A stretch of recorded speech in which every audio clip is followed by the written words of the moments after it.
Hallelujah. परमेश्वर ने दिखाया रिश्ता होगा, विवाह होगा और एक ऐसा मनुष्य है जो करेले की तरह कड़वा है। तुम में से हो या तुम्हारे घर परिवार में हो, बहुत ही कड़वा है, उसकी कड़वाहट बदलने जा रही है। हालेलुया। कोई ऐसा मनुष्य है जो बहुत कड़वा है, करेला दिखाया और कड़वा है, और परमेश्वर उस कड़वे मनुष्य को मीठा बनाने जा रहे हैं। हालेलुया। मतलब उसे अच्छा करने जा रहे हैं। Hallelujah, hallelujah, hallelujah.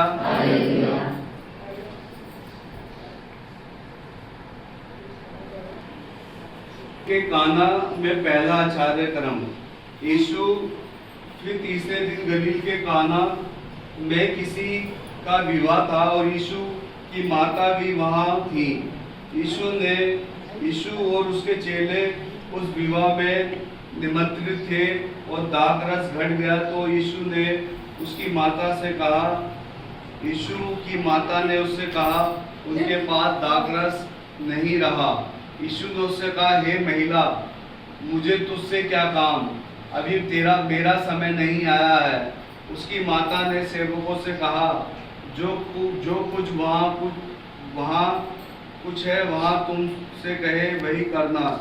वह यहूदियों के शुद्ध करने की रीति के अनुसार पत्थर में 6 मटके धरे थे, जिनमें 2-2, 3-3 मन समाता था। यीशु ने उनसे कहा, मटकों में पानी भर दो। उन्होंने उनमें मुंह भर दिया और तब उसने उनसे कहा, तब निकालकर भोज के प्रधान के पास ले आओ। और वे ले गए। जब भोज के प्रधान ने वहाँ पानी चखा तो दाखरस बन गया था। हालेलुया। और पानी नहीं जानता था कि वह कहाँ से आया है, परंतु इन्हीं सेवकों ने पानी निकालना था। वे जानते थे कि भोज के प्रधान ने दूल्हे को बुलाकर उससे कहा, हर एक मनुष्य पहले अच्छा दाखरस देता है और जब लोग पीकर छक जाते हैं तब मध्यम देता है, परंतु तूने इच्छा दाखरस अब तक छक छोड़ा है। यीशु ने गलील के काना में अपना ये पहला चिन्ह दिखाकर अपनी महिमा प्रकट की और चेलों ने उस पर विश्वास किया। जिसके बाद उसकी माता और उसके भाई उसके चेले कफरनहूम गए और वहाँ कुछ दिन रहे। Hallelujah, hallelujah. यीशु और सामरी स्त्री। फिर जब प्रभु को मालूम हुआ कि फरीसियों ने सुना कि यीशु यूहन्ना से अधिक चेले बनाता है और उन्हें बपतिस्मा देता है। हालेलुया। यीशु यूहन्ना से अधिक चेले बनाता है और उन्हें अधिक बपतिस्मा देता है। एक नाम परमेश्वर का आत्मा ले रहा है। कोई सिमरन नाम है, किसी का सिमरन नाम है, उसके ऊपर कोई परेशानी आने वाली है। सिमरन है किसी का नाम, अभी परमेश्वर का आत्मा ले रहा है नाम सिमरन है। कौन है? जिसका दिमाग में सी वही सिमरन है। और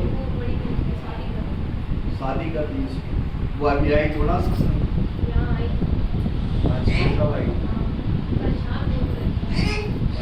परमेश्वर दिखा रहे हैं ना, सिमरन नाम है और वो परेशान है। परमेश्वर उस पर वो बहुत दब रही है, प्रभु से आजादी देंगे। हालेलुया। तो तब यहूदियों को छोड़कर फिर गलील को चला और सामरिया से होकर जाना आवश्यक था। इसलिए वे सुखार नामक सामरी के एक नगर में तक आया। उसे उन भूमि के पास है जिसे याकूब के पुत्र यूसुफ को दिया था, और याकूब का कुआं भी वही था जहाँ यीशु मार का थका हुआ उस कुएं पर यूही पे बैठ गया। और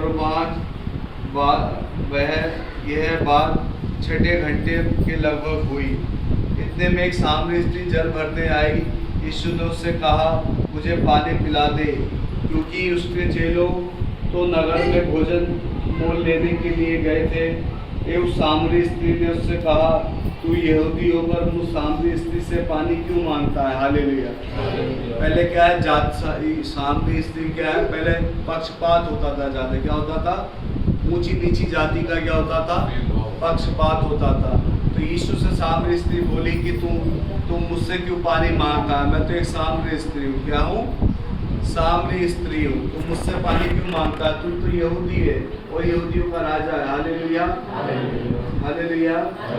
क्योंकि उसके चेलों ने नगर में भोजन मोल लेने को गए थे। वो सामरी स्त्री ने उससे कहा, तू यहूदी होकर वो सामरी स्त्री से पानी क्यों मांगता है? क्योंकि यहूदी सामरियों के साथ किसी प्रकार का व्यवहार नहीं रखते थे। यहूदी जो थे सामरी लोगों से किसी प्रकार का क्या नहीं रखते थे? संबंध नहीं रखते थे, कोई व्यवहार नहीं रखते थे, पक्षपात रखते थे। Hallelujah, hallelujah. क्या रखते थे? यहूदी लोग क्या करते थे? घृणा करते थे सामरी लोगों से। और यीशु उसके पास बैठ के क्या कहने लगे? मुझे पानी पिला। क्या पिला? पानी पिलाओ सामने स्त्री से। तो उसने कहा, यीशु ने उत्तर दिया, यदि तू परमेश्वर के वरदान को जानती तो ये भी जानती कि वह कौन है जो तुझसे कहता है कि मुझे पानी पिला, तो तू उससे मांगती और वह तुझे जीवन का जल देता। हालेलुया।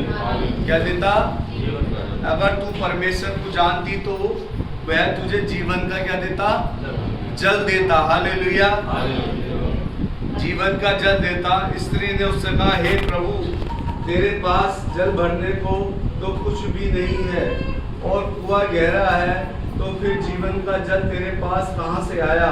क्या तू अपने पिता याकूब से बड़ा है जिसने हमें एक कुआं दिया है और सिपाही अपनी संतान और अपने पशु समेत इसमें से पिया? यीशु ने उसको उत्तर दिया, जो कोई यह जल पिएगा वह प्यासा होगा। उसने कहा, सामरी स्त्री से कहा, जो उस कुएं का जल पिएगा वह फिर प्यासा होगा। हालेलुया, फिर प्यासा होगा। यीशु ने उसको उत्तर दिया, जो कोई इस जल को पिएगा वह फिर प्यासा होगा, परंतु जो कोई उस जल में से पिएगा जो मैं उसे दूंगा वह अनंत काल तक प्यासा ना होगा। हालेलुया। वरन जो जल मैं उसे दूंगा उसमें एक सोता बन जाएगा जो अनंत जीवन के लिए उमड़ता रहेगा। क्या बन जाएगा? एक जल का सोता बन जाएगा और अनंत जीवन के लिए उमड़ता रहेगा। Hallelujah, hallelujah. स्त्री ने उससे कहा, हे प्रभु, वह जल मुझे दे ताकि मैं प्यासी ना हूँ और न जल भरने को इतनी दूर जाऊँ। हालेलुया। उस स्त्री ने उससे कहा, वो जल पीने को मुझे दे, मैं फिर प्यासी ना हूँ और क्या मुझे पानी वह फिर दोबारा भरना ना पड़े। तो परमेश्वर क्या मुझे एक दृष्टांत दिखाया। प्रभु ने कोई पैरालाइज का शिकार तो नहीं है, किसी के घर में कोई लकवे का रोगी तो नहीं है, कोई लकवे का, ध्यान से सुनो, घटना घटने वाली है। कोई पैरालाइज का शिकार हो सकता है। कब हुआ पैरालाइज? पैरालाइज का शिकार तुम्हारे पापा को? अच्छा, किसी को पैरालाइज की परमेश्वर का आत्मा दिखा रहा, पैरालाइज किसी को हुआ है और पैरालाइज पर दया हो रही है। हालेलुया। यीशु छुएगा और चलना पड़ेगा। किसी की एक घुटने का दर्द बहुत दिक्कत करता है, घुटने का दर्द तुम्हारे भी है। घुटने के दर्द को परमेश्वर जिसे लहू लगाने को बताता, वो लहू लगाओ। परमेश्वर घुटने का दर्द गायब करेगा। Hallelujah, hallelujah. किसी के पानी वाली बोतलें चढ़ रही है, मैं देख रहा हूँ। बोतल तो नहीं चढ़ी है किसी के, पानी वाली ये बोतलें चढ़ रही है, दवाई बोतलें हॉस्पिटल में भर्ती हो रही है। पर किसके दिक्कत है? मनकीत नहीं आया था इसका भाई, और बोतलें चढ़ रही है, उतर गया था ना जादी, फिर 4 ग्राम आ गया। परमेश्वर दया कर रहे हैं। Hallelujah, hallelujah. बोतलें नहीं चढ़ने देंगे और उस पर क्या करेंगे? लड़की है 13-14 साल की, उसकी स्वास्थ्य खराब रहता है,